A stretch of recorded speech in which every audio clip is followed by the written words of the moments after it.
Primero, siéntense, por favor. Tenemos un enlace a Acapulco con Sebastián Ramírez y con la gobernadora Evelyn Salgado, porque hemos estado haciendo una serie de intervenciones en la costera, que son parte de Acapulco se transforma contigo, ese plan que hicimos después del huracán John, y ahora para las vacaciones de diciembre pues van a encontrar muy bonita la costera. Entonces ellos nos van a platicar de qué se hizo y después pasaríamos un video. Después de eso viene el director del SAT, la secretaria Anticorrupción y Buen Gobierno y la procuradora fiscal. Nos van a presentar de manera breve el avance, digamos, de el pago que tiene que hacer Grupo Salinas a partir de la resolución de la Corte. Queremos que sea muy claro los tiempos y a qué tiene derecho también el Grupo Salinas a partir de la resolución de la Corte, para que todos estén enterados. Es un asunto informativo y lo va a presentar el director del SAT. Y después está aquí Jesús Ramírez, coordinador de asesores, por un documento muy interesante que sacó Banco Mundial, nos va a presentar los resultados de cómo creció la clase media en el país con la Cuarta Transformación. Muy interesante. Entonces, como ven, pues es un día de mucha información y vamos a cerrar, como siempre, con Suave Patria, con Bulmaro. Bueno, vamos primero con el enlace con Sebastián y Evelyn.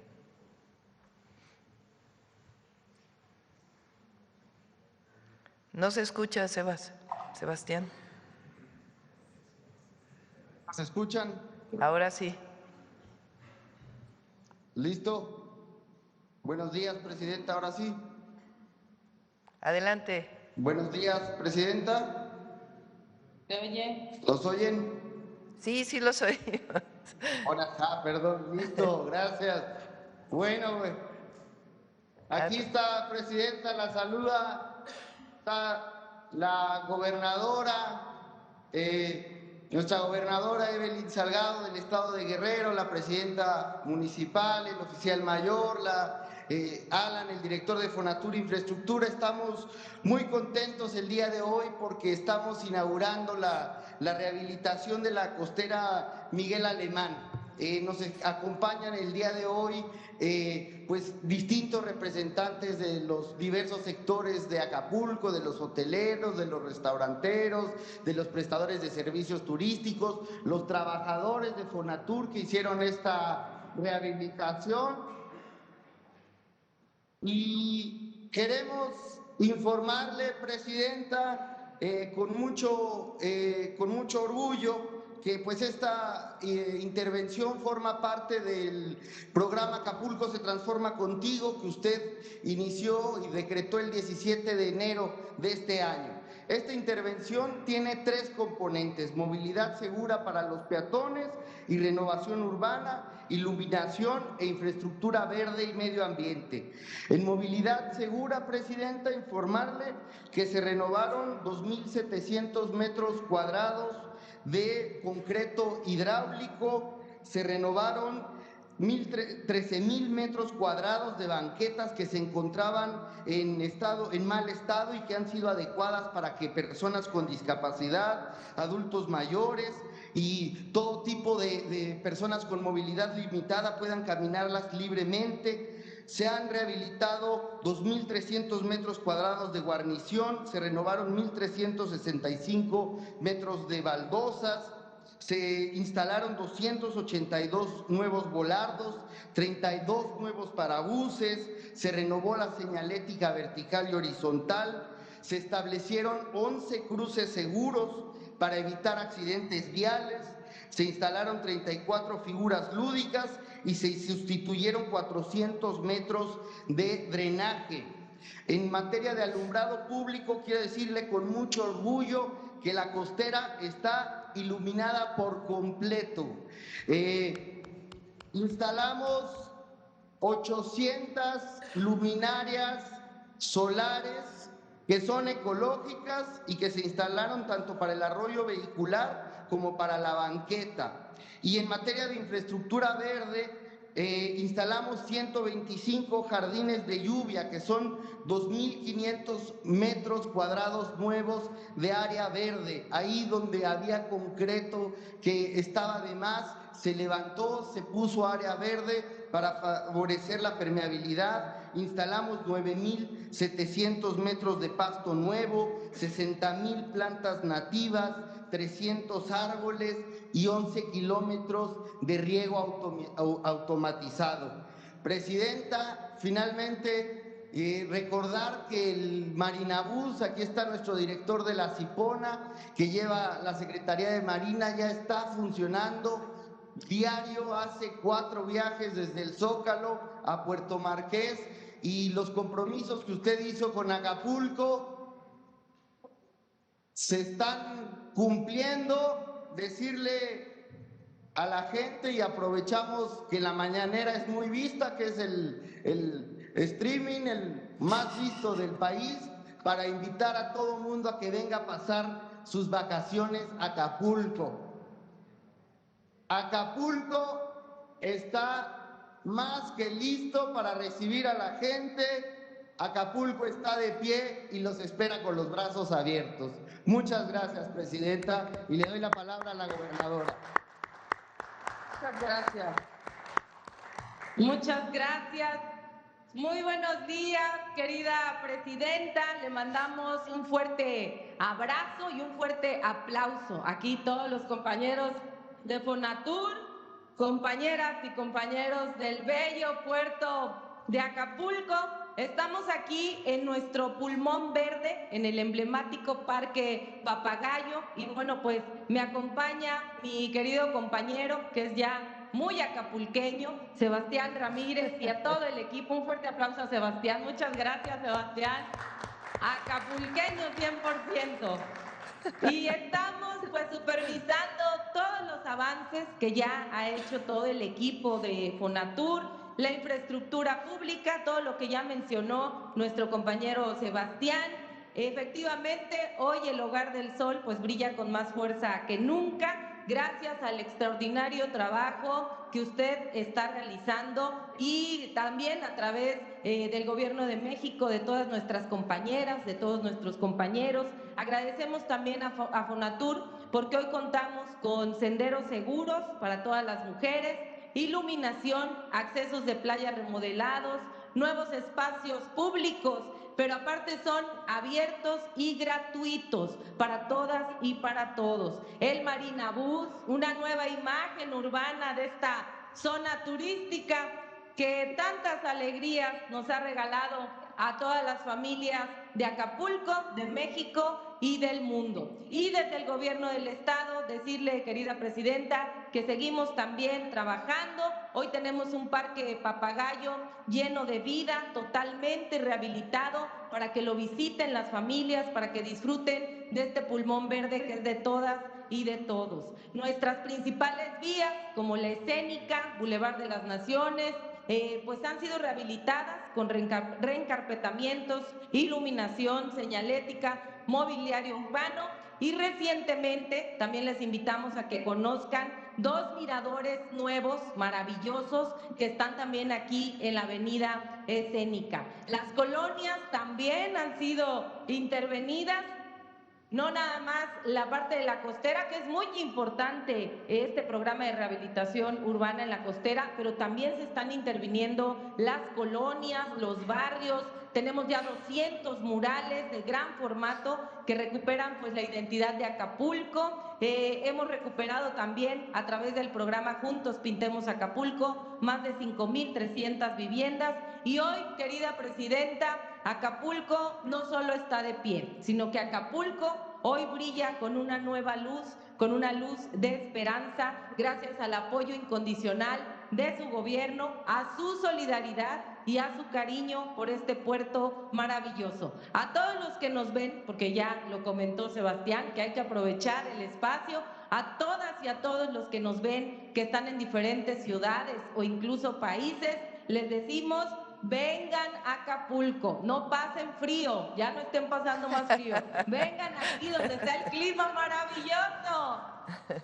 el sol, la bahía más hermosa del mundo, y el agradecimiento es la memoria del corazón. Y en el Hogar del Sol, aquí en Acapulco, nunca, nunca vamos a olvidar todo el apoyo y todo el cariño que nos ha brindado y que ha transformado el presente y el futuro de nuestro puerto. Agradezco también a la presidenta municipal, Abelina López Rodríguez, a todas las compañeras, compañeros prestadores de servicios turísticos, líderes de cámaras empresariales, hoteleros, restauranteros, al pueblo acapulqueño, que es un pueblo resiliente, que es un pueblo de lucha y que hoy tenemos una esperanza renovada. Vengan todas y todos a Acapulco, los vamos a recibir con los brazos abiertos. Le mandamos un fuerte abrazo y la queremos mucho, querida presidenta. ¡Viva Acapulco! ¡Viva! Gracias, Sebastián, gracias, Evelyn, gracias, Abelina, y gracias a todos los que hicieron posible. Vamos, si les parece, pasamos el video. ¿Te parece, Sebastián, o algún otro tema? Sí, presidenta, gracias. Adelante.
Muchas gracias. Bueno, ahora sí vamos con el SAT.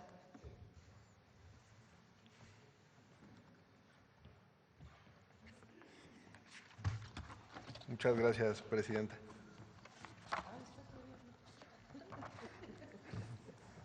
No había visto a Ariadna. Listo. Muy buenos días a todas y a todos. La siguiente lámina, por favor. El día de hoy vamos a compartirles una breve actualización de los adeudos fiscales de dos empresas y la lectura va a ser de izquierda a derecha. Vamos a empezar donde dice SAT 2013-2018. Les recordamos que entre 2013 y 2018 la autoridad fiscal determinó a través de resoluciones administrativas adeudos del impuesto sobre la renta correspondientes a los ejercicios 2008 a 2013. Toda vez que las pérdidas fiscales utilizadas por las empresas eran improcedentes. Posteriormente, las empresas impugnaron esta determinación ante el Tribunal Federal de Justicia Administrativa, el cual resolvió entre 2019 y 2023 que los adeudos determinados y confirmados por el SAT eran procedentes. De nueva cuenta, las empresas impugnaron la resolución del Tribunal de Justicia Administrativa ahora ante el Poder Judicial de la Federación, donde los tribunales colegiados en 2024 y 2025, como se muestra en la lámina, negaron el amparo confirmando la procedencia de los adeudos. Finalmente, las empresas acudieron a la Suprema Corte de Justicia de la Nación, que es la última instancia, la cual, como todos sabemos, el pasado 13 de noviembre desechó sus impugnaciones, confirmando de manera definitiva las resoluciones de los tribunales. Tras la resolución definitiva de la Corte, la autoridad fiscal tiene la obligación de continuar con el procedimiento de cobro, por lo que el mes que entra, en enero de 2026, se requerirá el pago por 51,000 millones de pesos conforme al Código Fiscal de la Federación. En caso de intención de cubrir el adeudo, los contribuyentes podrán solicitar ante el SAT, dependiendo del orden y esquema de pago, ajustes a la baja de hasta 39% conforme a la ley y a las sentencias de los tribunales. Ahora bien, es importante mencionar que de conformidad con el artículo 31, fracción cuarta de nuestra Constitución, es obligación de todas y todos contribuir a los gastos públicos de manera proporcional y equitativa como disponen las leyes, por lo que invitamos a estas empresas a realizar los pagos correspondientes. La siguiente lámina.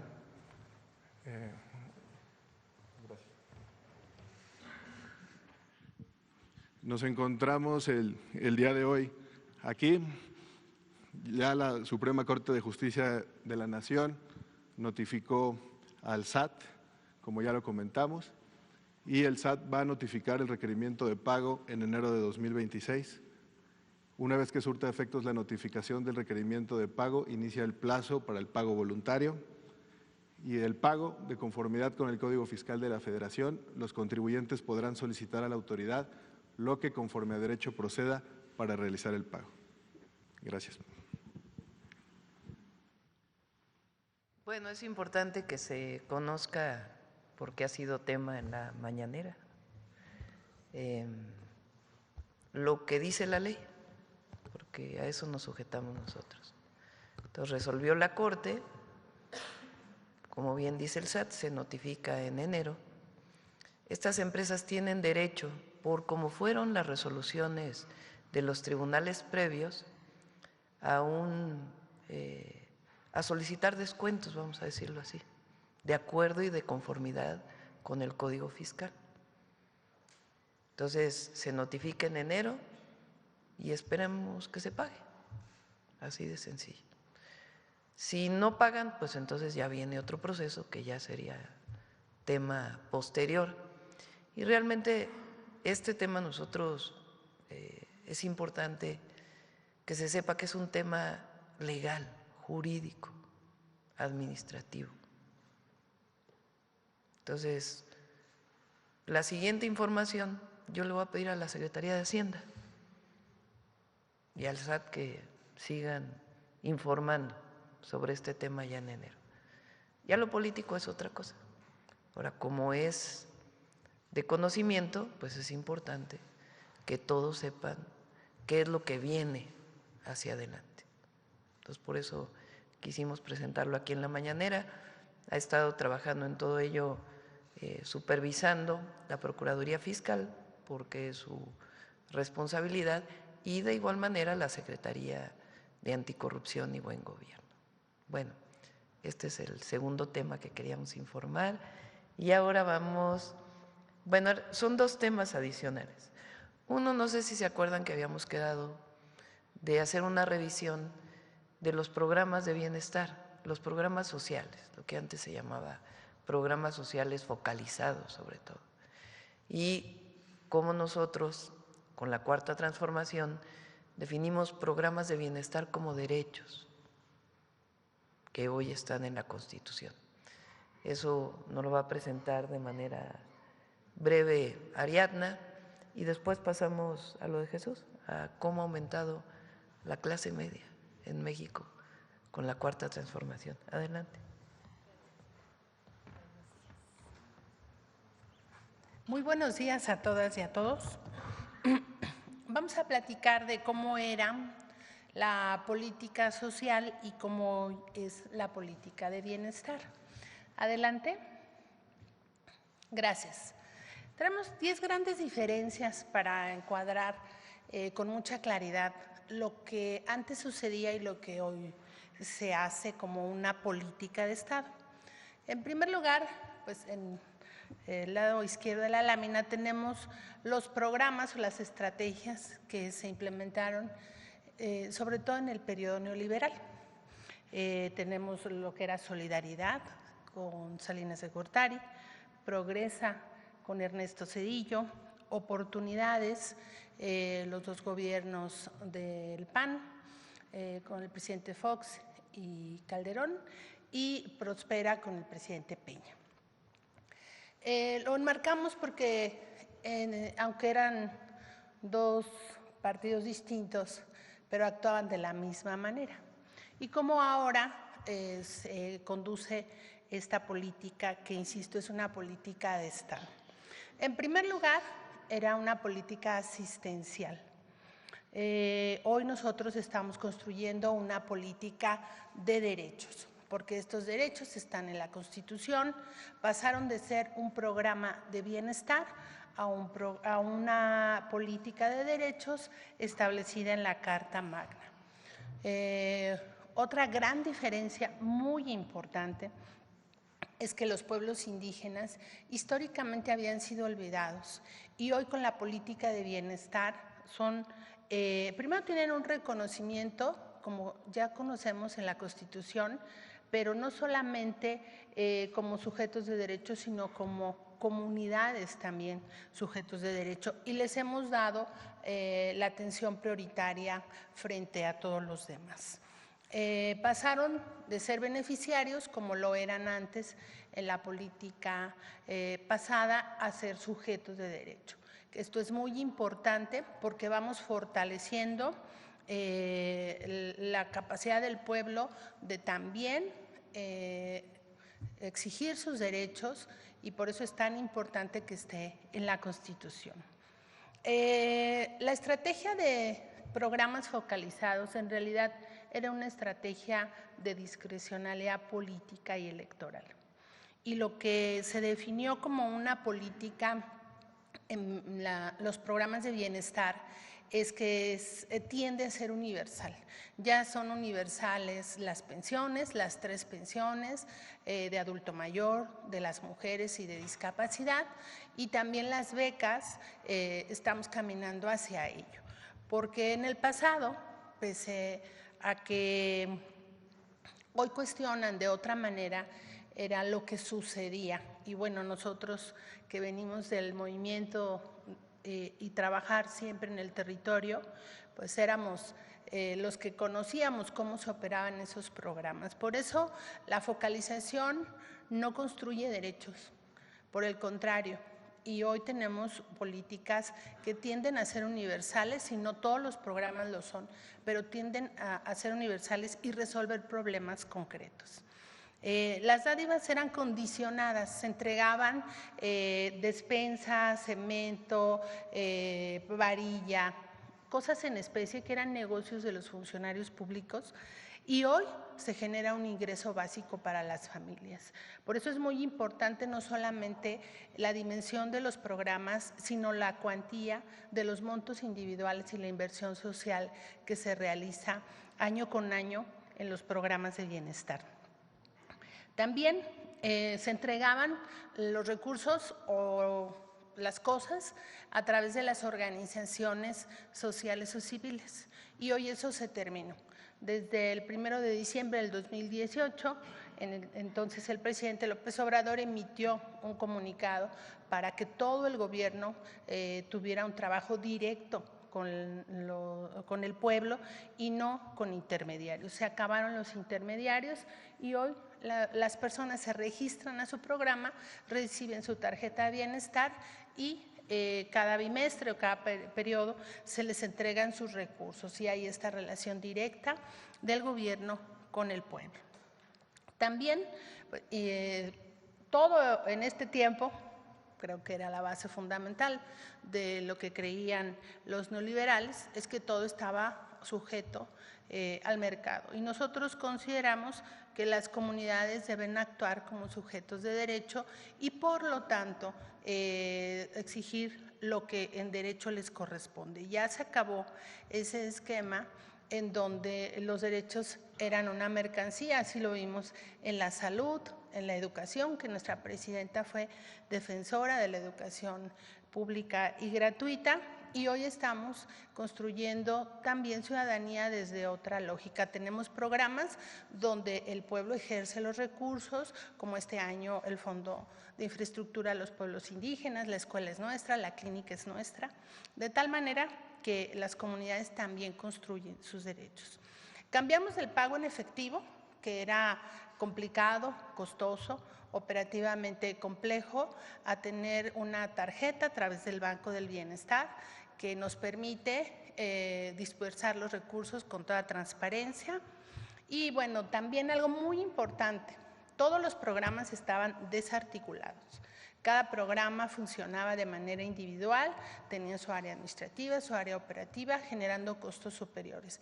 Y hoy hay una estrategia integral de los programas que coordina personalmente la presidenta, pero tenemos un gabinete de bienestar donde nos coordinamos entre todos. Y entre otras cosas, la Secretaría de Bienestar funciona para apoyo operativo y llegar a los últimos rincones del país, no solo los programas que tenemos en bienestar, sino en general todos los programas. Estas son las 10 grandes diferencias, digamos, como hemos enmarcado nuestras diferencias con el pasado y con el presente. Ahora tenemos ejemplos concretos de cómo esto se ha materializado en beneficio de la gente. Adelante. Esta es la historia de la pensión de adultos mayores, que siempre he dicho que está muy ligada a la historia de la lucha por la transformación, porque cuando el presidente fue jefe de gobierno, entonces el licenciado Andrés Manuel, él estableció la pensión en el año 2001 y en ese tiempo todo el mundo, la derecha, la oposición, cuestionó esta decisión, ¿no? Y hemos visto muchos videos donde el entonces presidente Fox decía que no le diéramos recursos a los flojos, que se iban a quebrar las finanzas de la ciudad, y no, pues nuestra ciudad está de pie y siempre muy bien. Después de criticar la implementación de estos programas, en el 2007, con la llegada de Calderón y la falta de legitimidad a su gobierno, porque llegó a través de un fraude electoral, implementan la pensión. La copian, pero la copian mal, porque no es universal, se entrega a muy pocos en comunidades pequeñas, de menos de 2.500 habitantes, y se excluye a pensionados y jubilados con el argumento de que ellos tenían una pensión, pero esa pensión es producto del trabajo de ellos mismos, no es un programa del gobierno. A la llegada del presidente López Obrador en el 2018, pues esto cambia, la pensión se vuelve universal, es decir, se integra a todos los que no eran parte de esta pensión y se cumple un compromiso muy importante, que se duplicaría el monto de la pensión. Y bueno, hasta ahora que se mantienen los programas, en el 2024 el pueblo decidió la continuidad de la transformación y el compromiso muy trascendental de nuestra presidenta es que continuaran los programas y se fortalecieran como está sucediendo. Adelante. Y este es un ejemplo de cómo la inversión social para el monto individual de cada derechohabiente ha cambiado. En el 2018, esta pensión tenía 1,160 pesos de entrega bimestral. Hoy estamos llegando a 6,200 pesos en este diciembre y ya nuestra presidenta anunciará en su momento los incrementos de los programas. Adelante. Y esta es una gráfica de cómo sucedió en el sexenio de Calderón, el sexenio del presidente Peña, y cómo ha sucedido en estos 7 años de gobierno de la transformación. Desde el inicio de la pensión se entregaban 1,000 pesos bimestrales. El gobierno de Calderón nunca lo incrementó, fue lo mismo, siempre fue el mismo monto. El presidente Peña incrementó a 160 pesos, eso fue lo que incrementó, y bueno, después ya con los gobiernos en la transformación se ha incrementado esta pensión 5,040 pesos hasta llegar a 6,200. Adelante. Y esta otra gráfica también refleja pues la disposición a invertir en el pueblo. En la parte azul, pues es el gobierno de Calderón, invirtieron 67,000 millones de pesos, con el presidente Peña 211,000 millones, y solo en esta pensión. Y lo que llevamos de 7 años de gobierno, de la Cuarta Transformación, se han invertido 1,501 millones de pesos para la pensión de adulto mayor. Adelante, ya me voy más rápido. En el caso de los beneficiarios, pues se han incrementado porque, como ya dije, la pensión se convirtió en una pensión universal, pero además nuestra dinámica demográfica nos lleva a que los adultos mayores es una población que proporcionalmente crece en comparación con el resto de la población. Por eso tenemos más derechohabientes, más inversión y se ha mantenido el aumento a los programas de bienestar. Adelante. Y solo me refiero a otra pensión, que es la de discapacidad, que esa no existía. Las personas con discapacidad no estaban en la agenda pública del gobierno y no había una política de Estado, siendo un grupo vulnerable de la población, muy importante que seguimos avanzando. Recordar que ya también es un derecho, pero también es un derecho la Constitución, el derecho a la rehabilitación, que es un derecho llave para las personas con discapacidad y que puedan alcanzar su autonomía. ¿Es cuánto, Presidenta? Muchas gracias. Gracias. Jesús.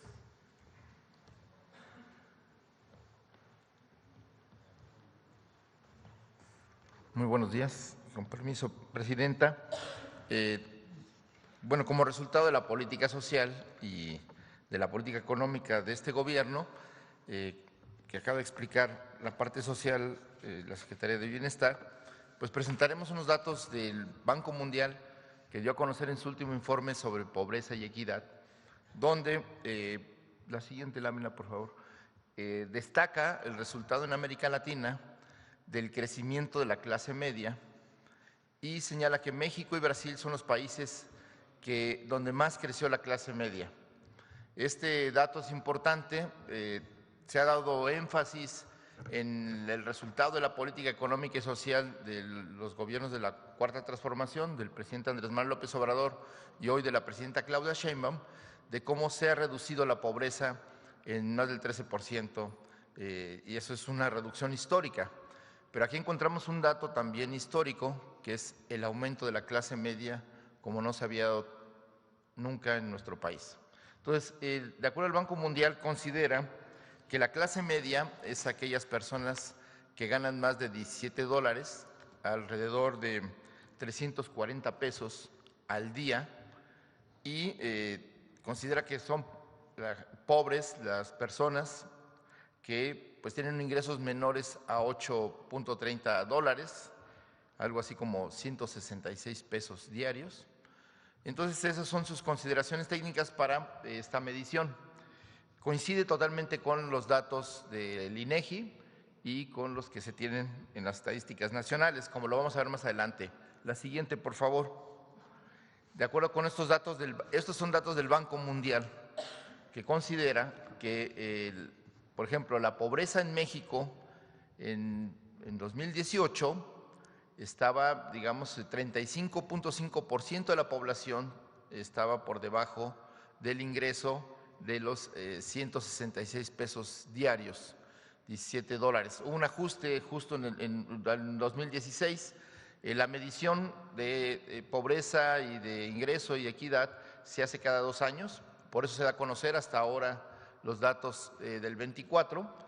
Y, bueno, yo decía, el 35% de la población se considera pobre y en el 2024, de acuerdo a estos datos del Banco Mundial, solo el 21.7% de la población en 2024 estaba en esta situación.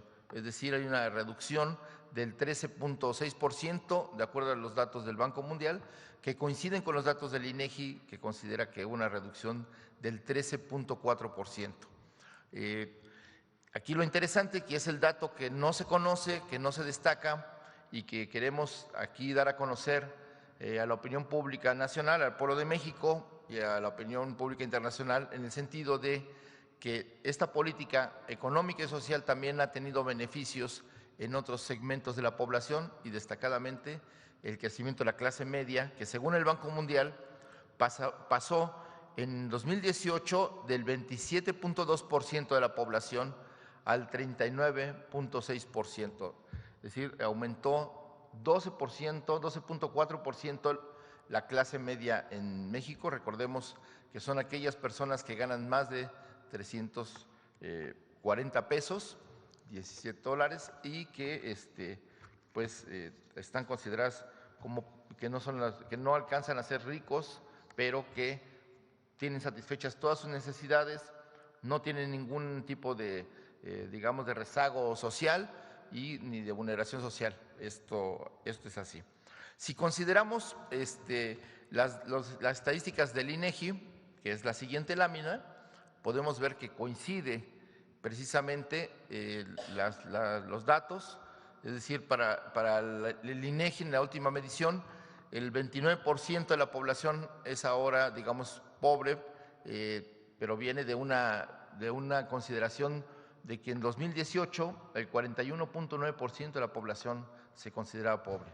Entonces, esta reducción ha sido muy importante, más de 13 millones de personas dejaron de ser pobres, y aquí pues 12 millones de mexicanos de 2018 a 2024 pasaron a formar parte de la clase media. Y este dato queremos destacarlo porque también la política económica pues ha mejorado las condiciones de vida de estas personas, no solo sacó de la pobreza a estos 13 millones de personas, sino también pudo digamos, elevar las condiciones de vida de otro segmento de la población que hoy no tiene, digamos, vulnerabilidades sociales, que puede, digamos, satisfacer sus necesidades, la canasta básica, sus necesidades familiares, sin necesidad de ayudas sociales o de transferencias.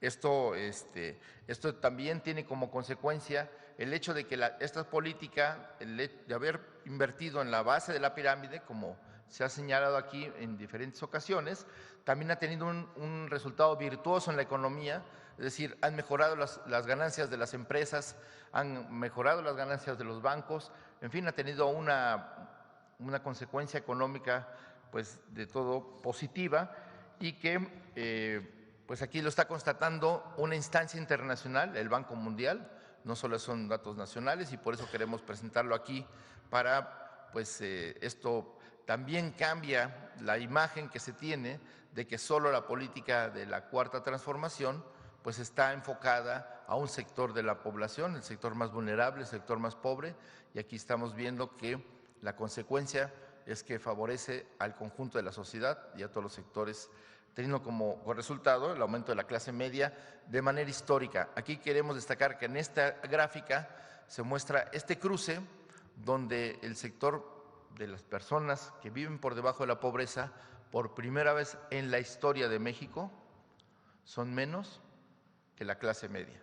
O dicho de otra manera, la clase media por primera vez en México, el número de personas, el porcentaje de la población es mayor que el de la clase media por mucho, por más de 12 puntos. Entonces, esto es algo histórico y que podemos ver en la siguiente gráfica cómo la estadística internacional del Banco Mundial coincide con la del INEGI para aquellas personas comentócratas, gente que no cree en lo que se está haciendo, pues aquí coinciden tanto la estadística nacional, a veces dicen que se mueven las estadísticas nacionales para ajustarlas a los objetivos del gobierno, y aquí se muestra cómo una instancia internacional como el Banco Mundial constata que efectivamente el aumento de la clase media en este caso y de la reducción de la pobreza pues está de acuerdo en las proporciones de la estadística nacional. Solo aclarar que en el caso del INEGI no mide la clase media, sino considera a la gente no vulnerable como parte de la estadística, y aquí pues el 42% de la población hoy en día pues no tiene problemas, digamos, económicos, puede satisfacer sus necesidades, y ahí está considerado pues un porcentaje muy pequeño de la gente más rica del país, pero que pues en el caso del del Banco Mundial no considera, por eso hay una diferencia ahí de 3 puntos, pero esa pues es la minoría de las personas que tienen mayores ingresos en nuestro país. Por eso, pues solo queríamos destacar y presentar estos datos. Creemos que contribuyen al debate nacional sobre el modelo económico que está innovando en la Cuarta Transformación y del mejoramiento del conjunto de la sociedad mexicana de acuerdo a esta política. Muchísimas gracias. Con permiso.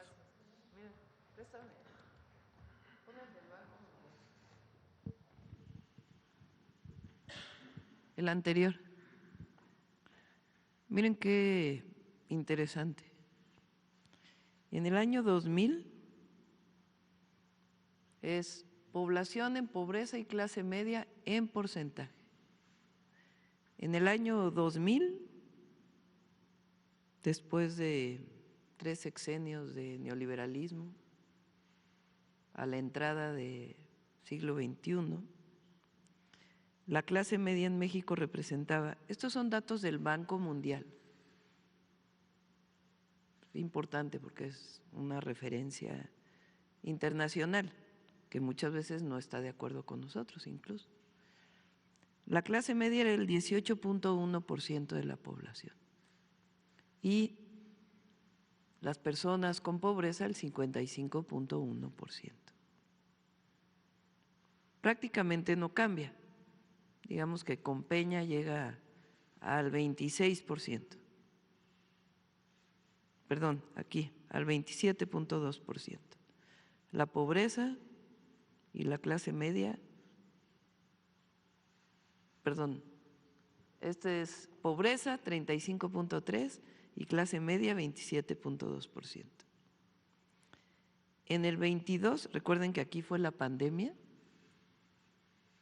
una caída del 8% del Producto Interno Bruto y pues mucho sufrimiento, no solo por cuestiones de salud, sino también por la economía, es algo que vivió el mundo entero, por el cierre de los negocios derivado de la pandemia.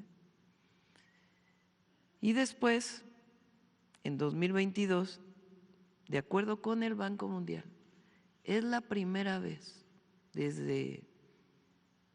porque desde aquí se mide, no se tiene atrás. Es la primera vez que en México hay más personas que están reconocidas como en clase media y menos personas en pobreza. Y luego viene el brinco del 2024. Fíjense, comparen esto con esto. Esta es la brecha. Y ahora no. Claro que queremos que haya todavía menos personas en pobreza. Pero miren cómo cambió. Hay más gente que tiene pues las principales necesidades resueltas, ya no hay vulnerabilidad, le llama el INEGI, frente al 21.7%, de acuerdo al Banco Mundial. ¿Qué fue lo que ocurrió en México? Se llama Cuarta Transformación, se llama gobierno humanista, se llama economía moral, programas de bienestar, derechos, no programas asistencialistas, sino derechos.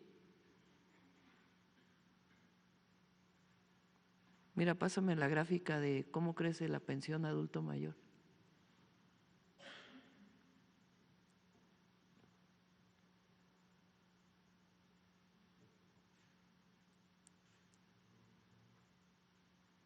Se construye una nueva política social de bienestar, de derechos. Miren aquí, justo, del 22 al 24, prácticamente se duplica la pensión adulto mayor. Bueno, de 3,850, pero en el 2022 a 6,000 pesos por persona. Y luego pásame el salario mínimo, que no la trae Ariadna ni Jesús, pero la tenemos por ahí.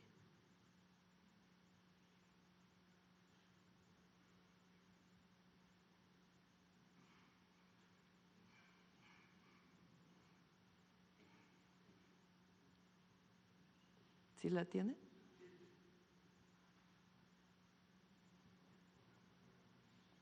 Ahí está. Del 22, 197 pesos, al 24, 260 pesos diarios. Vean el brinco.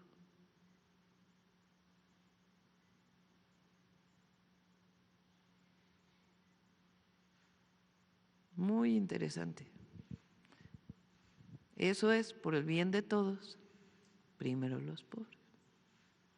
Esa es en esencia la transformación del país. Hoy hay en México más familias que se reconocen como clase media, es decir, que salieron de la pobreza, de acuerdo con el Banco Mundial, más porcentaje de familias que están en este sector que personas en pobreza. ¿Cuál es el objetivo? Pues que siga la tendencia, que siga la transformación.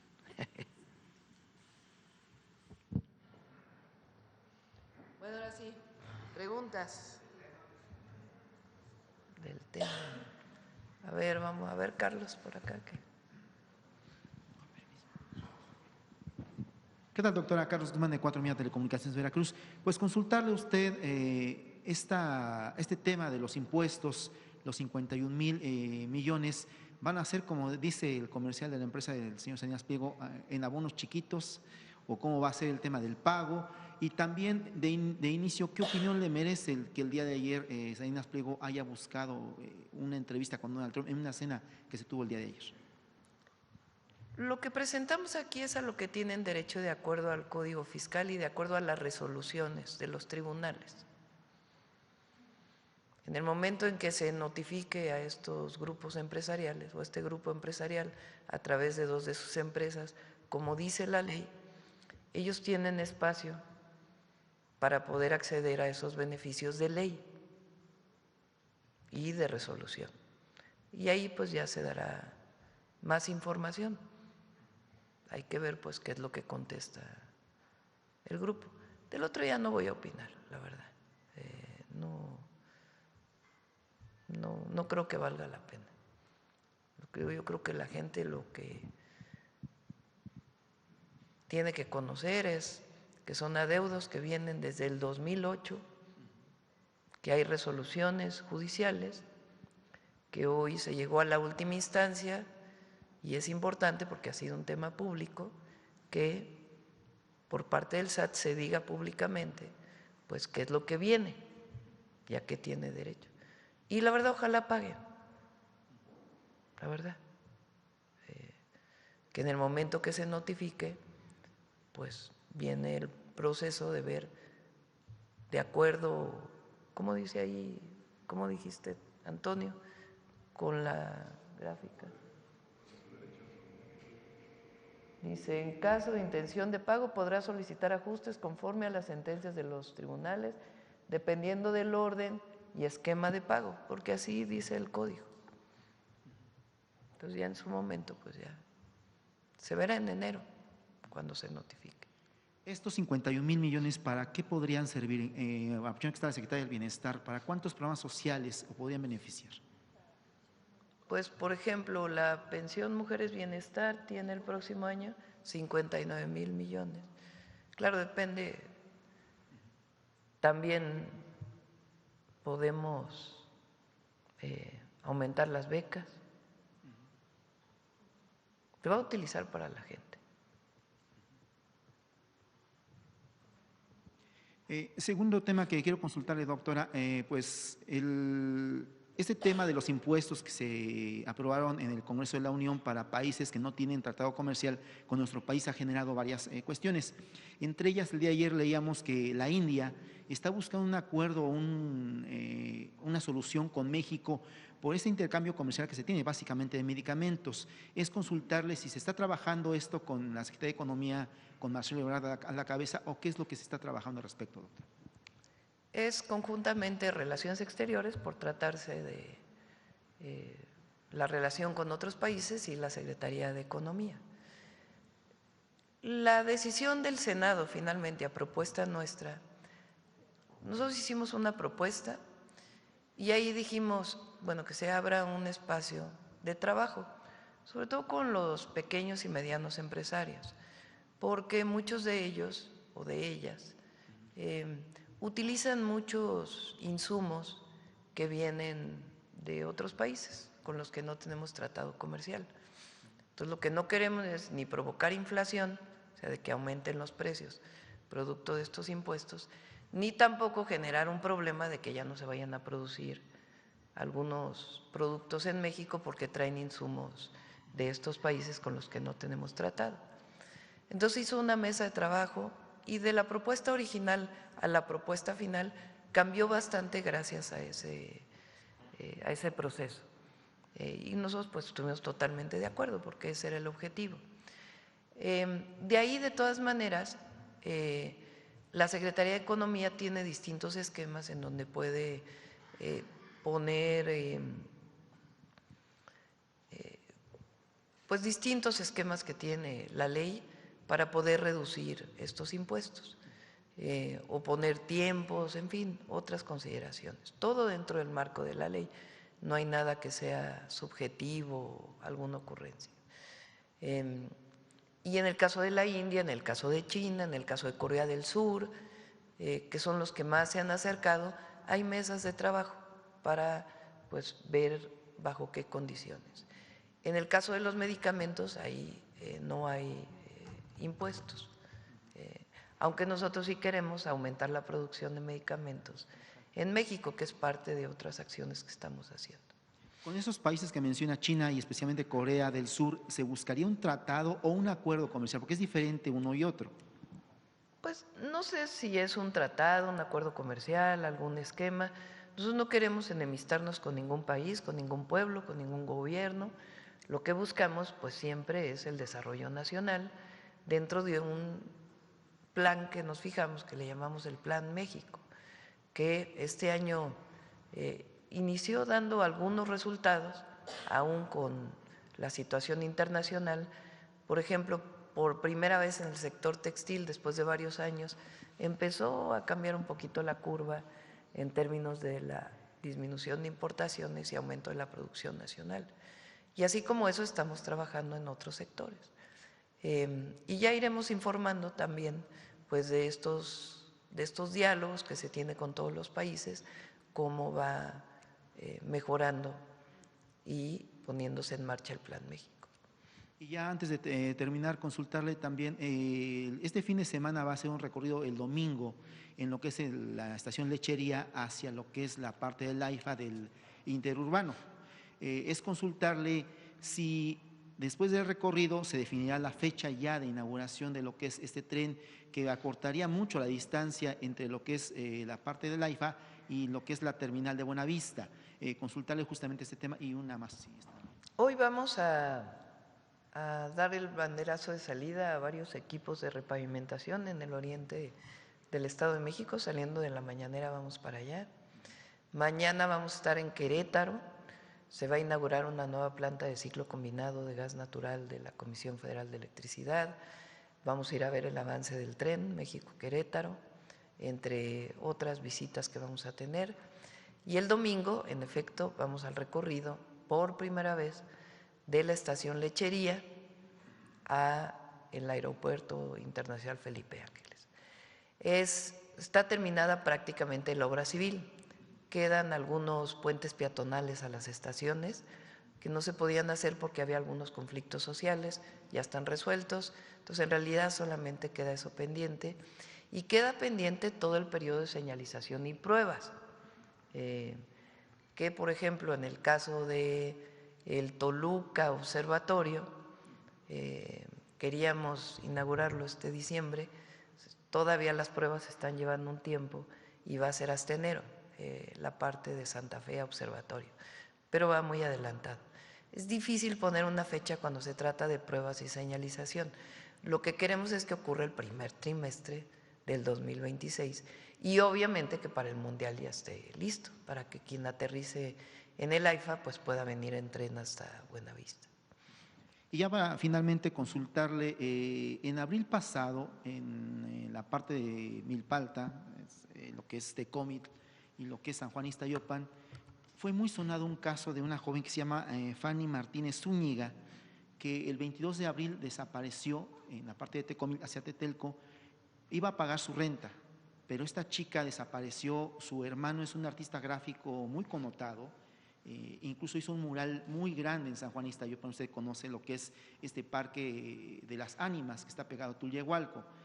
Nos llamó mucho la atención a mi esposa Mine y a mí justamente el caso, y queremos consultarle si es que hay algún avance de esta investigación, si conoce el caso, si le puede preguntar a la jefa de gobierno en qué va este caso. Es una chica que no tenía mayor tema, un estudiante de Derecho que fue, le comentaba, a pagar su renta, si no me recuerdo, a Tetelco, y ahí desaparece.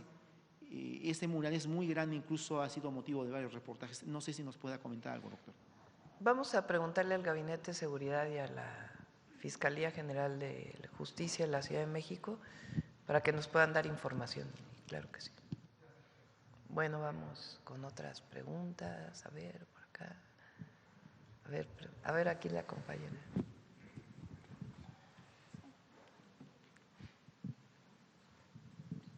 Buenos días, Presidenta. Bertalicia Galindo, Alcanzando el Conocimiento. Bueno, pues de los programas de bienestar y de lo que se ha mejorado y lo que informa hoy el Banco Mundial, ¿cómo se podría todavía, cuáles son como las perspectivas para el próximo año para esta tendencia todavía que sea mayor, que se beneficie más la clase media y por supuesto pues todas las clases sociales? Bueno, obviamente los programas de bienestar ya los vamos a informar en enero, los aumentos que tienen de acuerdo a la inflación y la ampliación de algunos programas. Vamos a pasar de 845,000 millones de pesos, 845,000 millones de pesos destinados a programas de bienestar a 1 billón de distribución directa a las y a los mexicanos, como derechos. Esto tiene que ver con el aumento de los propios programas, los 2 programas nuevos que hicimos este año, Pensión Mujeres Bienestar y Beca Rita Cetina, y también el programa de salud Casa por Casa. Entonces, este es un aumento pues muy significativo, son más de 150,000 millones de pesos de aumento entre 2025 y 2026 directo a la gente a través del Banco de Bienestar. Ese es lo primero. Lo segundo es que, como informamos, aumenta el salario mínimo. Eso pues obviamente va a impactar en reducción de la pobreza y mejora del bienestar y la calidad de vida de las y los mexicanos. Además, pues obviamente se requiere inversión pública e inversión privada. En enero también vamos a informar de qué tamaño es la inversión pública y algunos esquemas que estamos desarrollando de inversión mixta que nos van a permitir aumentar la inversión pública en el país, siempre garantizando la propiedad de la nación y el desarrollo del país, desarrollo sustentable del país, con cuidado del medio ambiente y con bienestar, con justicia y también garantizando la honestidad. Entonces, va a aumentar la inversión a partir de proyectos mixtos, como ya lo presentamos en electricidad, en petróleo lo vamos a informar y en otros temas también de inversión mixta. Y además estamos preparando una serie de medidas, de acciones, de programas que ayuden, sobre todo a los pequeños y medianos empresarios, a tener acceso a crédito. Eso es muy importante.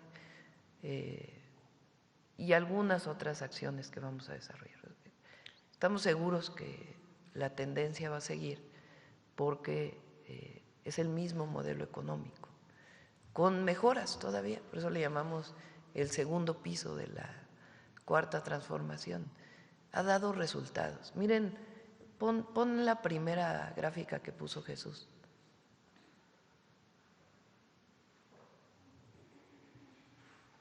Es el país de América Latina que más aumentó la clase media. Miren Argentina, Perú, Ecuador, Uruguay, Honduras, Paraguay, Costa Rica, Brasil y México. Pero además, como bien decimos, se trata de prosperidad compartida, porque puede haber crecimiento económico, pero si esa generación de riqueza solo queda en unos poquitos, pues no hay distribución y no le toca al que menos tiene. Por eso el por el bien de todos, primero los pobres, lo que demuestra es que es en efecto por el bien de todos y de todas en el país. Entonces, esto es prosperidad, es justicia social, es desarrollo, es bienestar. Y al final, lo que decía Morelos, se gobierna por la felicidad del pueblo. Y este es el resultado de 7 años de transformación.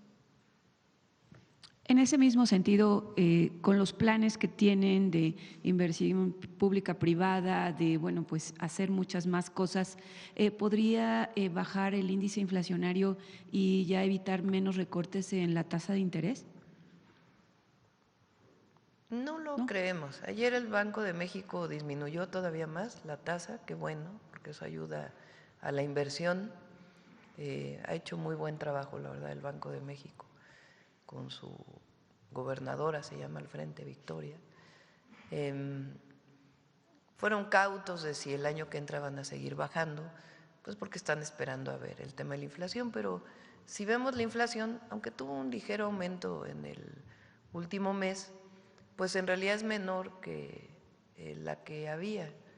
A ver si tienen por ahí la gráfica de la inflación. Ahora la ponemos. Pero en realidad está controlada la inflación.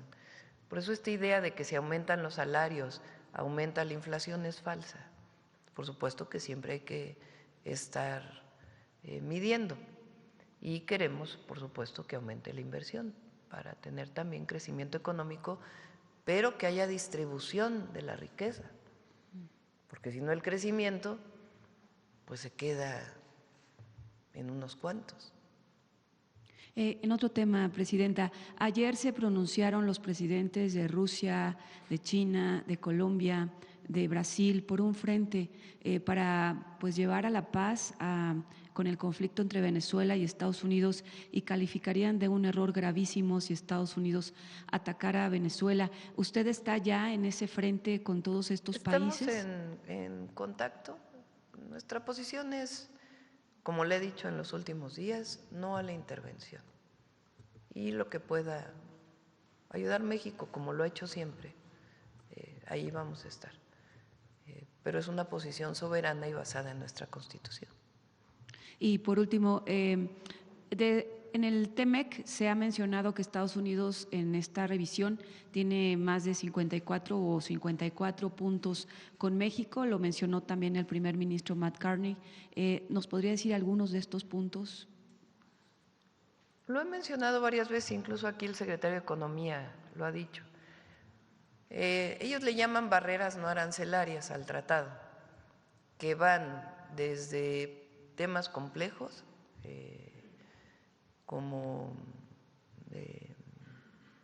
algunos temas que ellos consideran en relación a la producción de energía eléctrica, por ejemplo, hasta la situación de la empresa Calica, así, otros menores. Lo que es muy importante es que ya hay un acuerdo en todos los puntos. en todos. Se trabajó con todo el gabinete y, por supuesto, manteniéndonos con nuestros principios.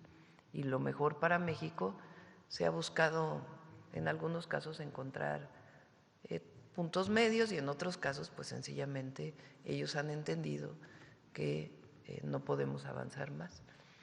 Entonces se ha avanzado prácticamente en todos los puntos, en los 54, no prácticamente, se avanzó en los 54 y eso pues nos pone en una mejor posición para la revisión del tratado, que repito, es muy interesante, lo han retomado poco los medios, valdría la pena. Lo que declaró el embajador Greer relacionado con el tratado comercial, el TEMEC.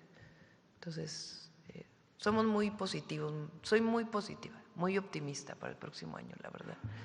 Hemos estado trabajando mucho y sobre todo optimista porque el pueblo de México siempre nos saca adelante. Una última, del glifosato.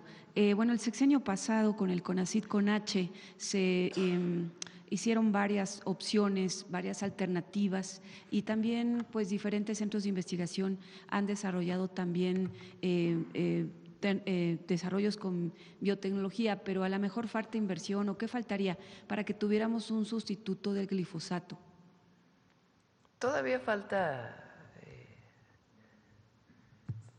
la sustitución de algún producto de este tipo, pues tiene que ver con varios temas, también tiene que ver con el costo y la posibilidad de producir en serie.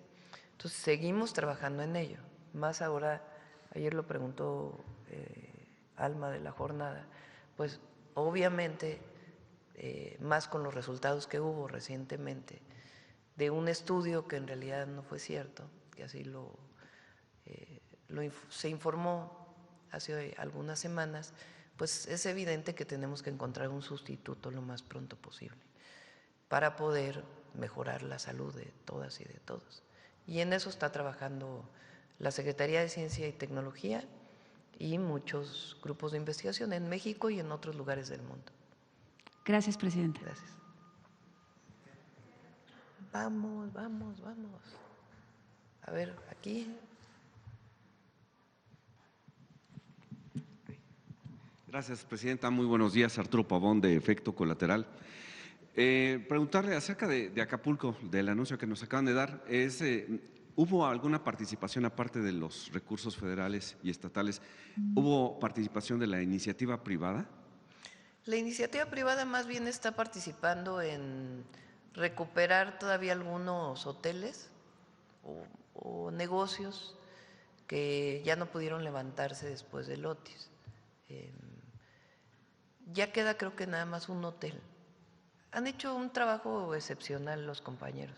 Ya venía, pero ahora también a cargo de Sebastián. Por ejemplo, había estos edificios en la parte de Acapulco, Diamante se llama, ¿verdad? No, ¿cómo se llama? Diamante, ¿verdad?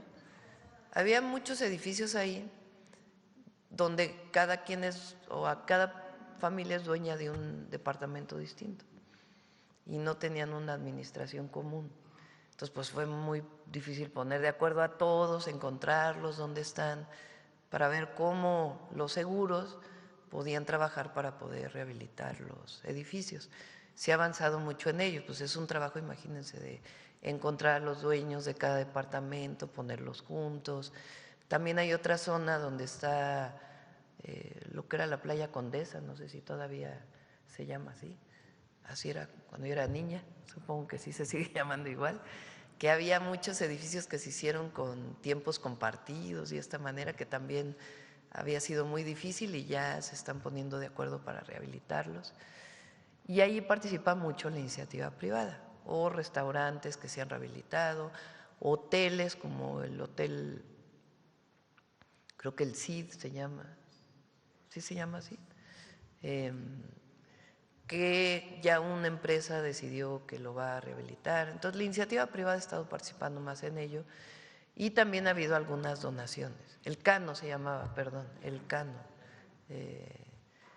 El CID creo que es en Mazatlán.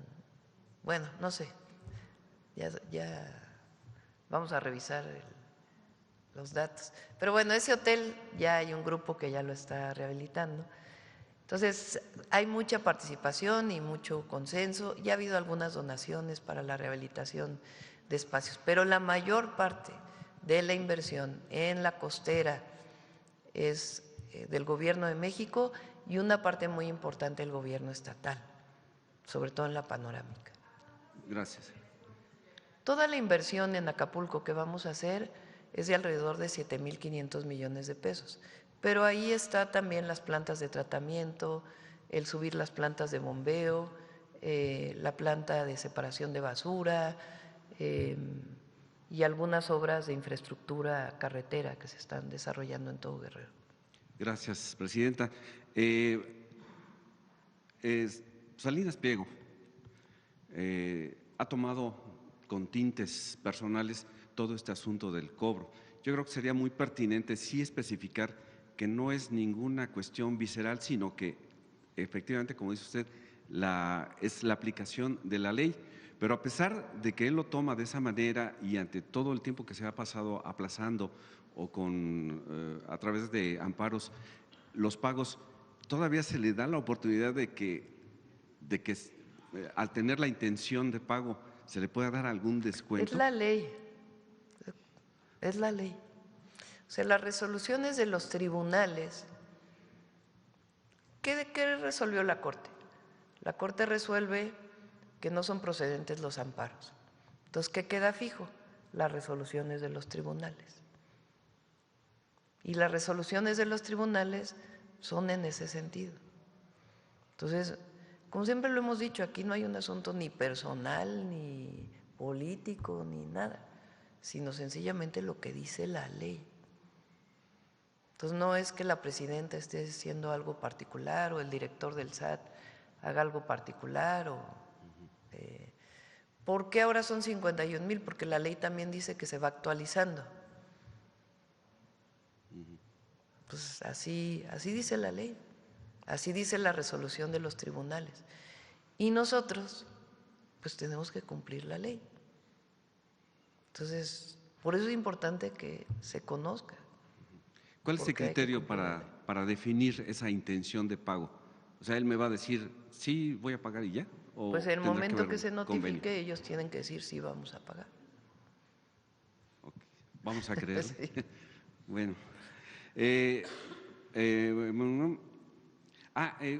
¿Cuál era el destino de los recursos? Porque ahora con los programas sociales estamos viendo que hay un gran presupuesto para dedicárselo a los programas sociales. Pero antes, en el periodo neoliberal, ¿dónde quedaban esos recursos? Pues es una buena pregunta. Son dos temas. Tres. Uno, hay más recaudación. A ver, ponte la gráfica de recaudación que nos ha pasado Antonio. Que por cierto, Antonio es un gran servidor público. Tiene, imagínense, las presiones que luego llegan. Y ahora, en acuerdo con Tony, con el secretario de Hacienda, se van a hacer públicas ¿cómo les llaman? Los criterios para hacer auditorías, para hacer los créditos fiscales, en fin, para que no se ande diciendo que hay algo que está fuera de la ley. Si no, se van a hacer públicos y eso va a dar certeza a todos. Pero ha hecho un gran trabajo. Imagínense, del año pasado a ¿cuánto recaudamos adicional? 500,000 millones de pesos, ¿no? Fíjense, no, pero vete antes, al 17, 16, lo que se recaudaba. Vean nada más. ¿Cómo aumenta la recaudación? ¿Ustedes creen que si hubiera corrupción se recaudaría más? Entonces, por eso digo, uno, que el presidente López Obrador cuando llegó puso en la Constitución que estaba prohibido condonar impuestos. O sea, que no era cosa del director del SAT o del secretario de Hacienda o de nadie condonarle a alguien de acuerdo a alguna subjetividad o criterio, condonar impuestos. Todos tenemos que pagar impuestos. Eso es lo primero. Lo segundo, la honestidad en la recaudación. Aquí está Raquel Buenrostro, que fue directora del SAT en su momento, hoy secretaria anticorrupción, otra gran servidora pública, que generaron un esquema distinto, este es el impuesto, pues hay que pagarlo. Y la verdad, la mayoría de los empresarios, hay que decirlo, han cumplido, la gran mayoría. Y si hay una controversia respecto a alguna definición que haya hecho el SAT, hay un espacio siempre para recibir en el marco de la ley. Entonces, no se condona. Segundo, no hay corrupción. Por más que quieran decir que hay corrupción, esto sería imposible, la recaudación, si hubiera corrupción. Y lo tercero, pues es que se destinan de manera transparente y clara los recursos a dónde van. Pero además había otra política. La política era ayudar al de arriba. Pues ahí está el rescate bancario, el rescate carretero. Entonces, ¿a quién se apoyaba? A muchas empresas que en la época del FOBAPROA, que más fue totalmente oscuro y discrecional, cómo se distribuyeron aquellos recursos después de la crisis del 94. Y se rescató a los de arriba, nunca se rescató a los deudores, a los de abajo, a la gente que debía dinero. La gente perdió todo, porque de la noche a la mañana le aumentaron los intereses y sus deudas. No se decidió apoyar al deudor de abajo, se decidió apoyar al de arriba, y además con mucha corrupción y oscurantismo en el proceso. Ahora es distinto, es lo que se recauda, ¿a qué va? Programas de bienestar, educación, salud. Ahora nosotros estamos destinando a vivienda, los derechos fundamentales de las y los mexicanos, programas de bienestar y obras públicas, que también es histórico cómo se recuperó la capacidad del gobierno, del Estado mexicano, digamos, para volver a invertir en obras estratégicas. Miren, hoy la refinería Dos Bocas, que tanto criticaron, ¿cómo la criticaron? La refinería Olmeca, hoy está produciendo 300,000 barriles diarios de gasolina y diésel que antes se importaba.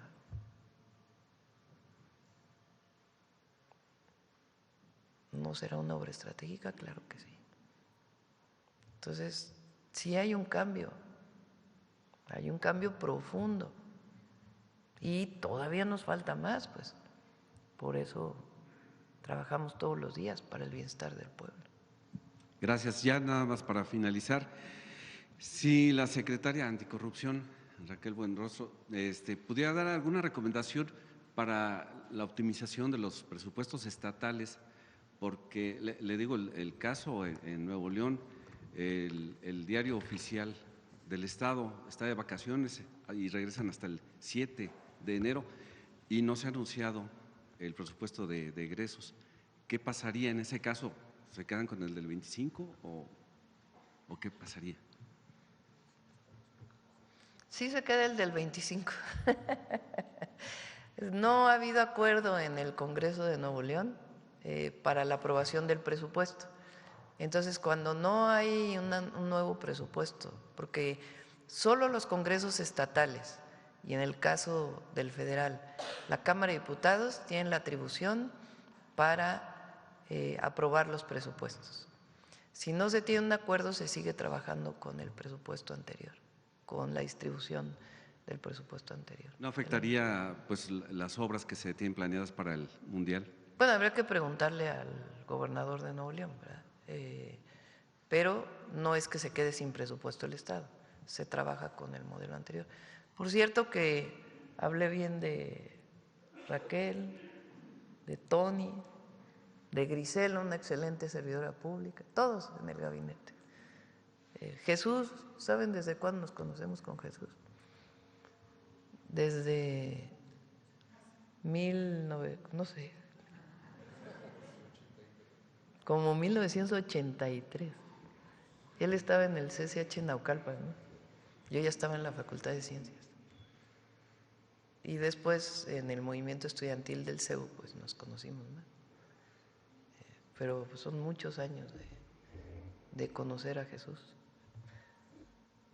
Ariadna, pues no se diga, es extraordinaria. Y Bulmaro, que está con nosotros, que es el rating mayor de… Bueno, ahí se las va con Noemí. Muchas gracias, presidente. Sí. Bueno, vamos, vamos atrás porque no ha preguntado la compañera y luego adelante. Y luego vamos a Sonora para que… Buenos días, presidenta. Judith Sánchez Reyes, de Perspectivas MX y Super Estéreo Milet. Preguntarle sobre si, respecto a las farmacias del bienestar, si estas cumplen con los requisitos de la Ley General de Salud en cuanto al almacenamiento, la conservación y la preservación de medicamentos, y cómo se va a garantizar justamente la conservación de estos fármacos, siendo que van a ser módulos que están pues a la intemperie, fuera de las clínicas del IMSS Bienestar, y sobre todo lo que tiene que ver con los medicamentos controlados, cómo es que se va a garantizar la seguridad para los pacientes. Sí, el estante que se presentó aquí no es que eso en particular sea, digamos, la farmacia del bienestar, es un estante que distribuye medicamentos para el programa Salud Casa por Casa, y le llamamos, en el marco de todo el esquema de distribución de medicamentos, particularmente para Salud Casa por Casa, digamos, todo el proyecto integral es farmacia del bienestar, porque tiene que ver desde la receta de la enfermera en el domicilio, el adulto mayor, hasta ya ir a recoger el medicamento en el centro de salud o en las tiendas del bienestar. Y estamos ampliando porque en algunos estados de la República, por ejemplo, donde no esté el IMSS Bienestar, pues tenemos que encontrar también otros mecanismos para que puedan ir a recoger sus medicamentos.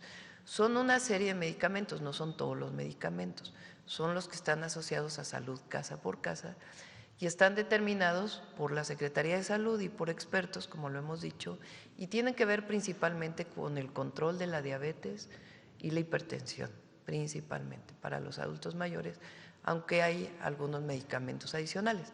En algunos lugares donde la clínica es muy pequeña, pues están afuera, en otros están adentro del centro de salud, o en el caso de hospitales, pues están adentro del centro de salud.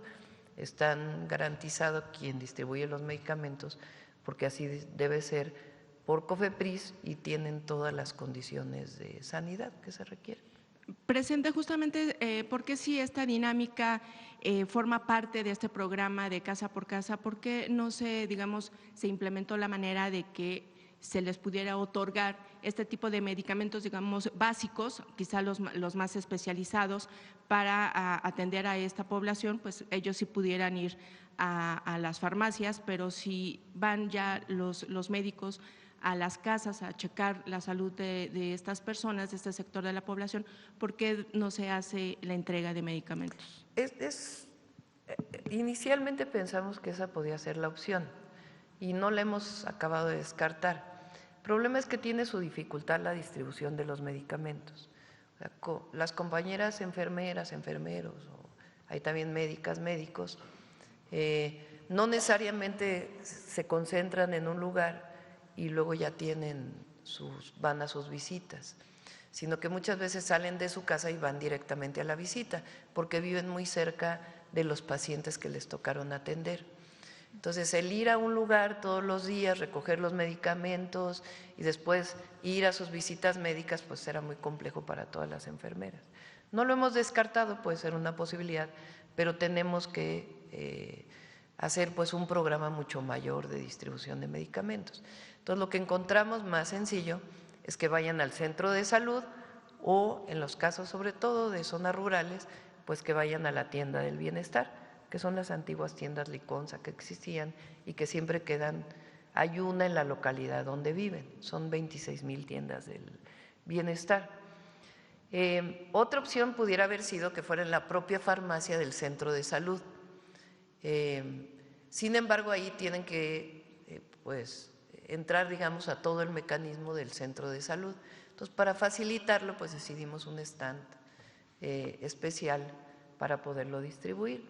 Y vamos a ver cómo está funcionando en los siguientes meses, porque apenas este mes empezó a recetar las enfermeras, en el Estado de México en particular. Entonces, vamos a ver cómo funciona la receta, recoger el medicamento y vamos a ir perfeccionándolo. El objetivo es que tengan al alcance de manera más sencilla el medicamento para seguir su tratamiento. Si no lo tienen y son hipertensos, pues que se les pueda medicar y después que se apeguen a ese medicamento, que no lo dejen de tomar porque puede ser muy riesgoso para su salud. En este sentido, la función de la megafarmacia sigue siendo la distribución de los fármacos. Sí, sigue funcionando para distribuir a todo el país y vamos a informarlo pronto. Es un espacio importante y muy probablemente sea compartido con el Instituto Mexicano del Seguro Social, que a ellos les falta una parte de almacenamiento en el Estado de México y le han pedido a Birmex que pueda utilizar una parte del almacén también para su distribución. Bien, Presidenta. En otro tema, preguntarle si con el nombramiento de Alejandro Gertz Manero como embajador a algún país, ¿esto no sería un motivo de desaliento para aquellos que están pues cursando la carrera diplomática, justamente el otorgar este tipo de embajadas a figuras políticas que pues no tienen experiencia en el servicio exterior, en lugar de profesionales capacitados, experimentados? ¿No cree que pueda impactar justamente en este sector de profesionales? Es por ley. Nosotros no hacemos nada que esté fuera de la ley. La ley le permite a la presidenta nombrar por designación a una serie de embajadores. Entonces, nosotros nos sujetamos a la ley del servicio exterior y entonces tengo la posibilidad como presidenta, de acuerdo con la ley, de nombrar embajadores que no vengan directamente de la carrera diplomática y es lo que estamos haciendo. Y hay, la gran mayoría de los embajadores y embajadoras vienen de la carrera diplomática, de lo que marca la Secretaría de Relaciones Exteriores. Pero hay otra parte de embajadores que no tienen justamente este perfil. Sí, pero lo han hecho muy bien, para empezar. No hay nadie que lo haya hecho mal. Y segundo, está en la ley. La presidenta puede hacer uso de esa atribución que le da la ley para poderlo hacer. ¿Qué decisión o qué la orilló a proponerle esta embajada al fiscal? Pues ¿En un qué reconocimiento momento? por el trabajo que ha hecho y un acuerdo entre los dos de que él le interesaba irse a una embajada. Y lo va a hacer muy bien. Esta decisión, esta propuesta, ¿se la hizo usted a través de una carta, una llamada, una reunión? Sí, en una reunión se lo planteó. Bien, Presidenta. En otro tema, ya usted ha dado su postura acerca de la entrega del Premio Nobel de la Paz a María Corina. No había yo tenido la oportunidad de preguntárselo en su momento, pero yo quisiera preguntarle, más allá de la posición ideológica, ¿no considera usted un momento importante para las mujeres en lo que tiene que ver en la esfera política? Obviamente todos estoy de acuerdo en que las mujeres avancemos, pero también hay otras consideraciones. Por ejemplo, en la elección del 24, pues éramos 2 mujeres las que competíamos, más un hombre. Pues hay diferencias, ¿no? Políticas, de visión, pero éramos 2 mujeres. Cuando Josefina Vázquez Mota fue candidata del PAN a la presidencia de la República, pues yo no voté por Josefina. ¿Qué año fue eso? 2012, ¿verdad? 2012. Voté por el licenciado López Obrador.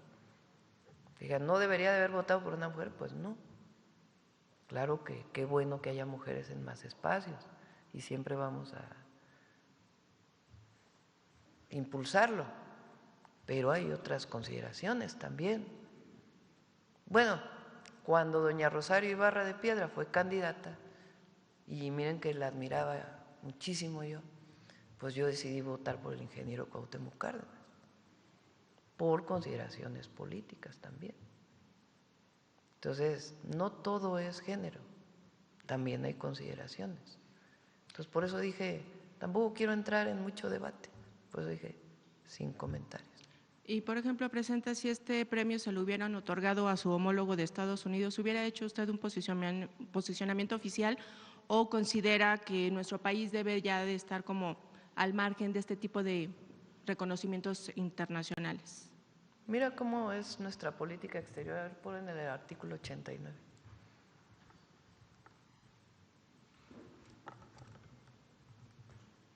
Ya cuando sea el caso, ya.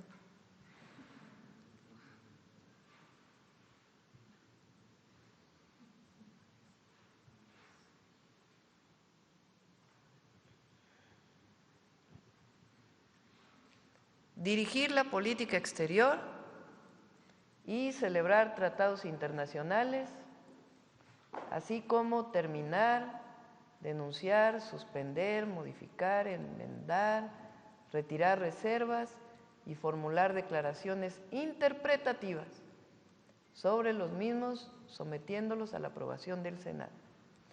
En la conducción de tal política, el titular del Poder Ejecutivo observará los siguientes principios normativos: la autodeterminación de los pueblos, artículo 89 de la Constitución, lo que deben hacer todos los presidentes o presidentas de México, sin excepción, porque es la Constitución, además de que es por convicción, como lo digo.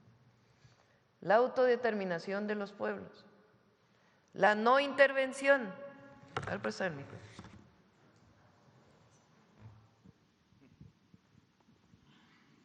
Vamos a señalarlo porque es muy importante. En la conducción de tal política, el Poder Ejecutivo observará los siguientes principios normativos. El artículo 89 son las atribuciones del presidente o la presidenta. La autodeterminación de los pueblos, vamos a decirlo otra vez, ¿no? La autodeterminación de los pueblos. ¿Eso qué quiere decir? Que cada pueblo decide cómo se gobierna.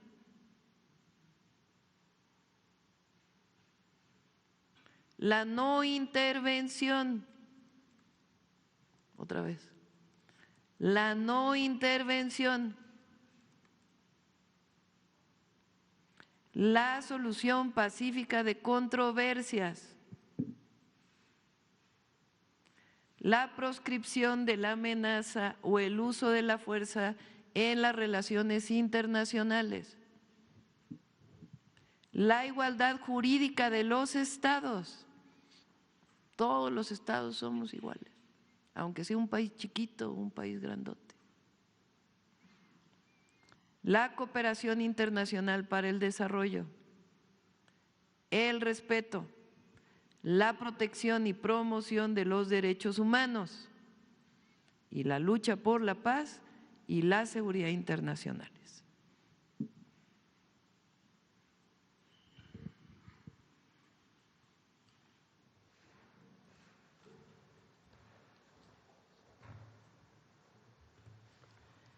Bien, Presidenta. Y finalmente, algunas columnas periodísticas han difundido, han comentado la salida de Emilia Calleja de la dirección de la Comisión Federal de Electricidad. ¿Confirma usted este cambio en el gabinete? ¿Dónde salió eso? Han salido en varias columnas. No, pues quién sabe quién ande con una grilla por ahí contra Emilia. No, es una extraordinaria servidora pública, extraordinaria, honesta, trabajadora, conoce la comisión como nadie. Muy amable, gracias. Sí. ¿Quién más? Habíamos dicho el compañero. Buenos días, Presidenta. Su servidor Carlos Pozos de LM Noticias. Buenos días para quienes nos ven y nos escuchan. Antes de iniciar mis preguntas, tenemos una tradición en LM Noticias y aquí tengo este pequeño, dos presentes y una tarjeta para su árbol de Navidad. Se la dejo con el personal de comunicación.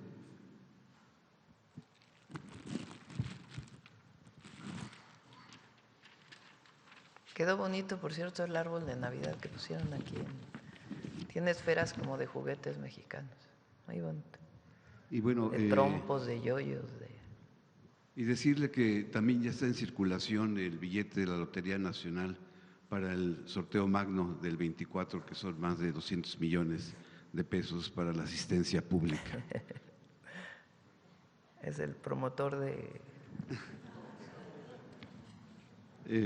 Presidenta, inicio con Bolivia.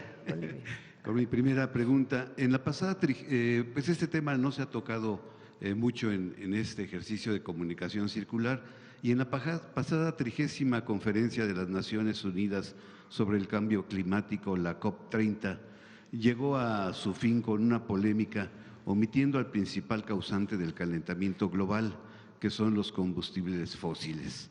Muchos países se indignaron cuando la COP30, que tuvo lugar en Belén, Brasil, terminó sin mencionar a los combustibles fósiles que han originado el recalentamiento de la atmósfera. Mi pregunta es, México, ¿cómo contribuirá el próximo año 2026 en esta lucha tan importante contra el cambio climático? ¿Y qué opinión le merece que no se haya hablado sobre los combustibles fósiles en la COP30? Ayer presentamos, presentamos hace unos días, el martes, ¿no? Lo que va a hacer CFE el próximo año. Son 3 plantas de ciclo combinado, o 4, ¿no? 4 plantas de ciclo combinado, que es gas natural, pero la mayoría de las plantas son de fuentes renovables de energía o utilizan energía solar y eólica. Entonces, con ello CFE está cumpliendo los compromisos de ir aumentando las fuentes renovables de energía. Está el programa Sembrando Vida, que captura carbono por sembrar árboles y otros árboles maderables, no solamente, y árboles frutales. Es un programa importantísimo para reducir la contribución de México a las emisiones de gases de efecto invernadero. Y hay que ir en el mundo disminuyendo los combustibles fósiles, que son los que causan principalmente el calentamiento global.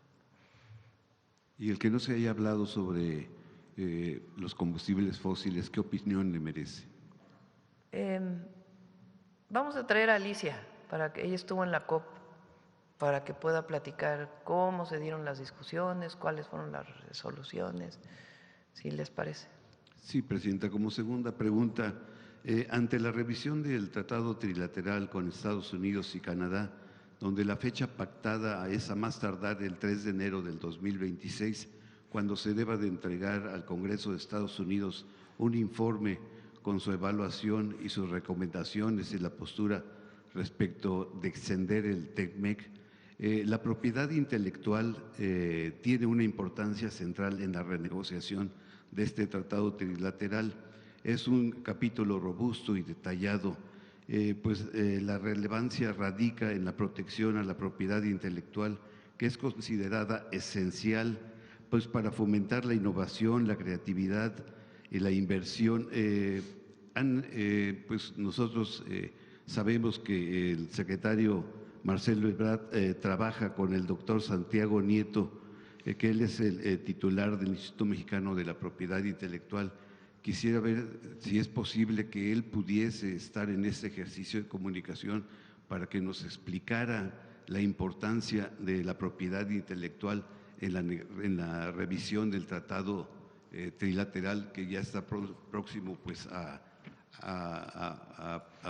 presentarse estas resoluciones, y preguntarle, Presidenta, si usted coincidiría con el Consejo Coordinador Empresarial, quien propone extender por un periodo de 16 años a partir del 1 de julio del 2016, pues este tratado trilateral.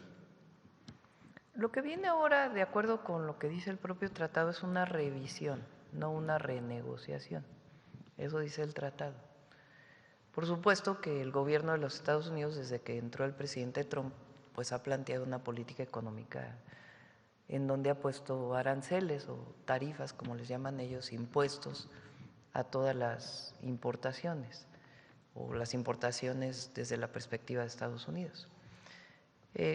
Yo, como lo he dicho, soy muy positiva, muy optimista en relación a esta revisión y creo que lo que declaró hace unos días quien esté encargado de esa revisión, que es en inglés, el área se llama USTR, es el embajador Greer, lo planteó en el Congreso de los Estados Unidos.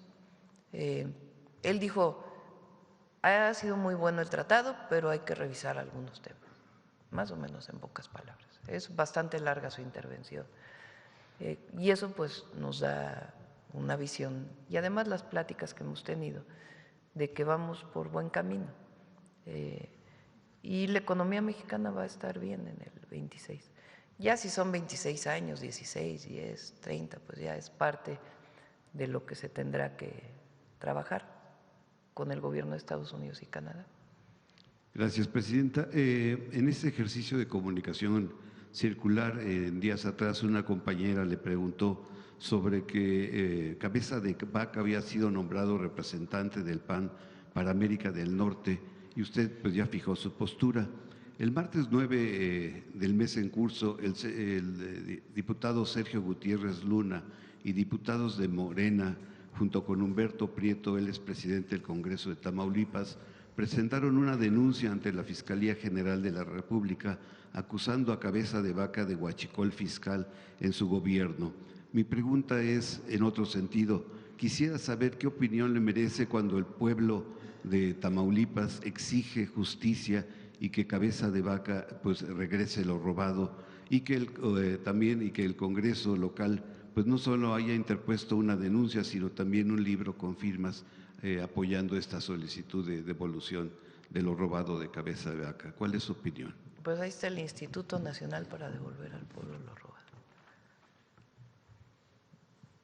para que, si así lo decide. Bien, finalmente, Presidenta… Tiene que responder la Fiscalía, a ellos le corresponde. Ok, finalizo con esa pregunta. En esta recta final del 2025, México vive un momento clave en su historia, pues se está poniendo el segundo piso de la Cuarta Transformación. Yo quisiera preguntarle, al término de este año, en un balance o en un corte de caja, le pregunto, ¿qué se debe consolidar ahorita? ¿Qué considera que se debe de consolidar para el próximo año? Y preguntarle, si usted hace la tradición de las 12 uvas, ¿cuáles serían sus deseos para el próximo 2026? Lo más importante para nosotros es nuestro origen, destino, objetivo, es el pueblo de México, su bienestar. Y en ese sentido trabajamos siempre. Por supuesto que tiene que consolidarse, apenas son 7 años de la transformación. El próximo año vamos a dedicar tiempo a la inversión pública de manera muy importante. Vamos a seguir dedicándole tiempo importante al tema de seguridad, que siempre debe ser nuestro objetivo, y a los derechos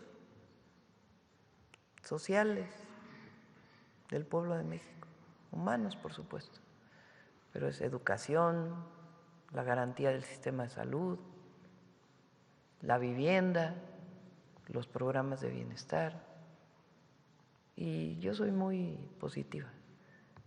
Y ya las 12 uvas, pues ya es la familia, el prójimo, la naturaleza, la patria, y después pueblo, pueblo, pueblo, pueblo, pueblo, pueblo. Muchas gracias, presidente. Gracias. Vámonos.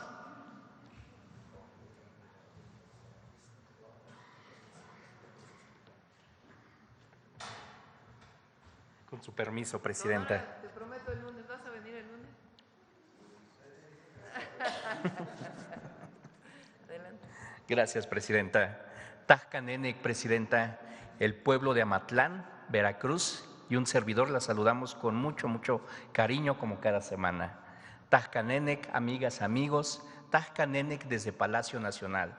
Les acabo de saludar en la lengua Tenec, de la variante de Amatlán Naranjos del estado de Veracruz. De un extremo a otro de nuestra nación, valoramos los instrumentos musicales no solo por su afinación o resonancia, sino por ser una herencia tangible de nuestras tradiciones, un símbolo de identidad y también de solidaridad. Porque en México las cuerdas y el zapateado son una combinación perfecta para tener una tarde llena de fiestas y vivir una alegría compartida que nos llena de mucho orgullo. Pero no hay más interpretación genuina que la de las niñas y los niños de esta tierra, capaces de convertir y dar voz a un violín y de dibujarnos una sonrisa con una jarana. Por ello, en Suave Patria, el día de hoy, vamos a rendir un homenaje a las nuevas generaciones que desde la hermosa Huasteca veracruzana preservan la tradición musical y nos invitan a mover el cuerpo con cada movimiento y son que tocan. Y como cada semana, con el permiso de usted, presidenta, amigas, amigos, les compartimos esta hermosa cápsula.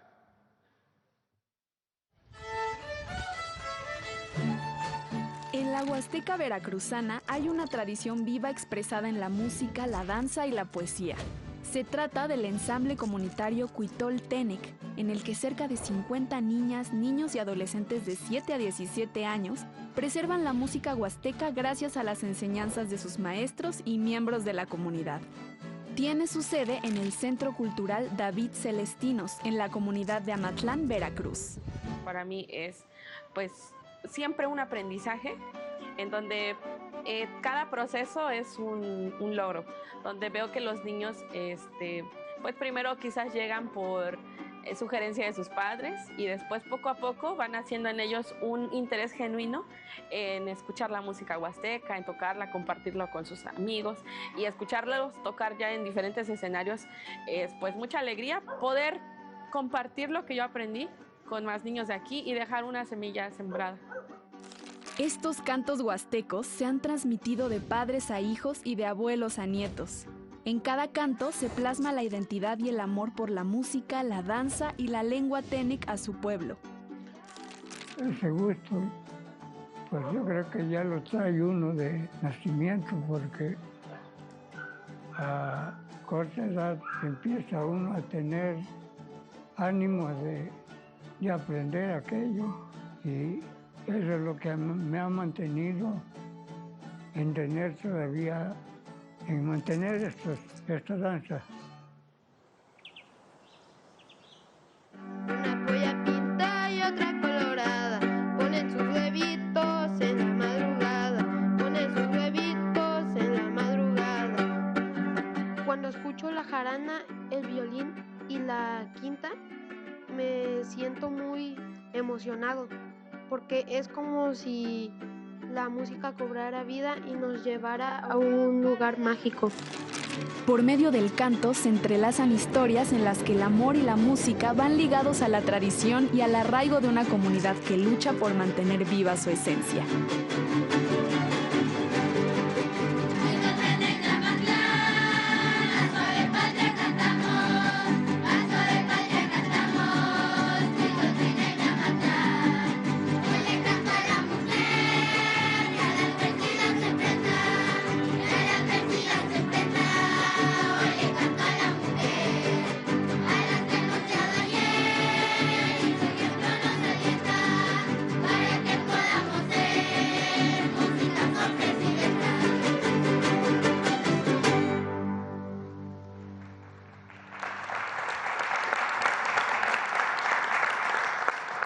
Como vimos en la cápsula, los ensambles comunitarios no son más que un grupo de niños con amor y con cariño. Implica también compartir la música, escucharse, cuidarse y entenderse mutuamente, pues cada compás exige una atención el uno al otro. Y este es un vínculo que no depende de un parentesco, sino del amor por nuestros semejantes. Por eso, en Amatlán, Naranjos, Cuitol Tenec celebra algo muy nuestro, la capacidad de hermanarnos a través de nuestras tradiciones. Por eso se dice que la música huasteca se aprende como se aprende a hablar. Antes de leer y escribir, una niña o un niño ya sabe escuchar, responder y, por supuesto, producir música que acaricia nuestros oídos. Así que aunque no hablemos todos la misma lengua, la música revela nuestra expresión y nuestra esencia. Sin traducción, la dignidad y el orgullo que todas y todos tenemos por México. Halvinsich. Abrazos a todas y a todos. Gracias. Gracias. Gracias.